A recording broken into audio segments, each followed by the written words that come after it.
আজকে প্রথমেই আলোচনা করব মনের ব্যথা নিয়ে। এ ব্যথা কী যে ব্যথা বোঝে কি আনজনে। তাই তো মনের ব্যথা পুষে রাখলে ভবিষ্যতে অনেক অসুখ হতে পারে। বর্তমান সময়ে চাহিদা বৃদ্ধির ফলে মনের অসন্তোষও বাড়ছে। কাজের চাপে শরীর ও মন হচ্ছে ক্লান্ত ও উদ্বেগপূর্ণ। সম্পর্কগুলো হয়ে পড়ছে ভঙ্গুর, মন হচ্ছে অশান্ত। কেউ কেউ চরম অবসাদে তলিয়ে যাচ্ছেন।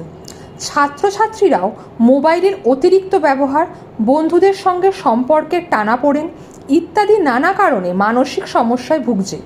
লেখাপড়ার মানও খারাপ হচ্ছে।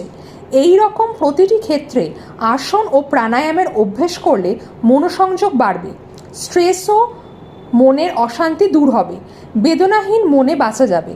সাধারণত সকালে খালি পেটে বা বিকেলের দিকেও আসন প্রাণায়াম করা যায়। অনুলোম বিলোম, কপালভাতি, ভ্রামরী ইত্যাদি এই ক্ষেত্রে অত্যন্ত কার্যকরী। প্রাণায়াম: পবনমুক্তাসন, বজ্রাসন, ভুজঙ্গাসন, শলভাসন, ষষ্ঠী আসন খুবই শরীর মন সুস্থ রাখার জন্য দরকারি আসন। শরীর সুস্থ থাকলে মনও সুস্থ থাকবে, এ কথাটা মাথায় রাখা খুবই প্রয়োজন।